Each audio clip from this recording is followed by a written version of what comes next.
Shalom, everybody. I've been doing a lot of meditating lately on the role of women in the Bible, the great, righteous, strong women in the Bible. And I've thought a lot about marriage in general. In the series that I've been teaching on strong women in Scripture, I began it in the book of Genesis. I recently did a wedding too, and that's kind of what all of that brought this up to my head today in this video. Marriage is designed, according to the book of Ephesians, chapter 5, marriage is designed to picture a good relationship between the Messiah and the assembly of believers. It's not that the husband is one-to-one in correlation with the Messiah and that he perfectly portrays the Messiah, or that the wife perfectly portrays a great congregation, a good assembly of believers. But this is what marriage is supposed to be a picture of. Paul talks about it as a mystery when he speaks about a husband and his wife. And he says, but I'm speaking about the Messiah and the congregation, or Christ and the church. As the Messiah is the head, the leader of the congregation, so the husband is to be the head or the leader of the wife. In all of the studies that I've done, I found that traditional egalitarianism goes too far, and traditional complementarianism or patriarchy goes too far. Either one of those, complementarianism or patriarchy. And the balance, I believe, is right in the middle, in a harmony of both of them. There is more that women are capable of and may do than patriarchy and complementarianism allow for. And there is a different role that women play, wives play in particular, than egalitarianism would have you to believe. So, being the leader as the man, that does not mean that you lord over your wife or that you domineer your wife, but we look at the Messiah. How did the Messiah lead? The greatest shall be the one who serves, he says to his disciples. The Son of Man did not come to be served, but to serve, and to give his life as a ransom for many.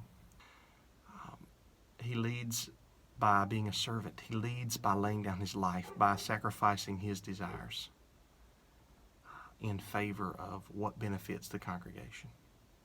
And then the congregation willingly submits to his leadership and follows him and recognizes him as the head, not because he has beat the congregation into submission, but because the congregation cannot but help follow the master because of his sacrificial servanthood position that he has. This is what marriage is supposed to be. And so many people that I have talked to have said, like, well, the husband has to do his part.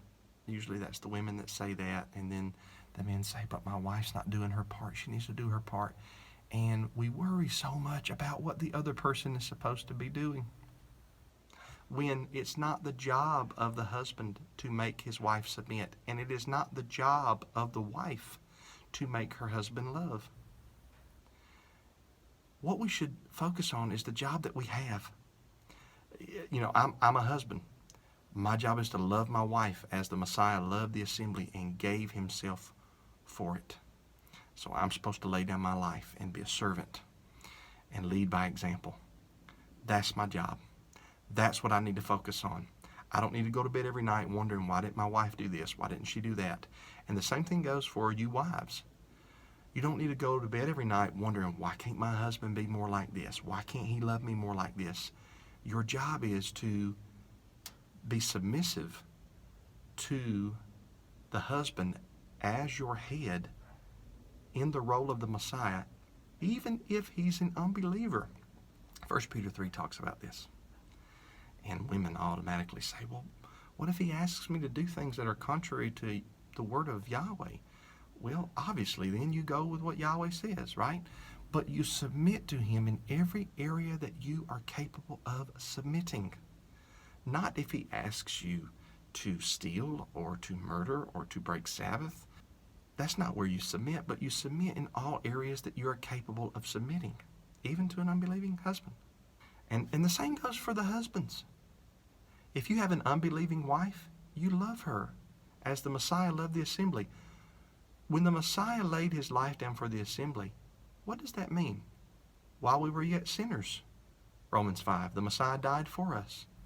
We weren't this, perfect looking, smelling congregation of believers. He had to lay down his life for us because we had gone astray like sheep.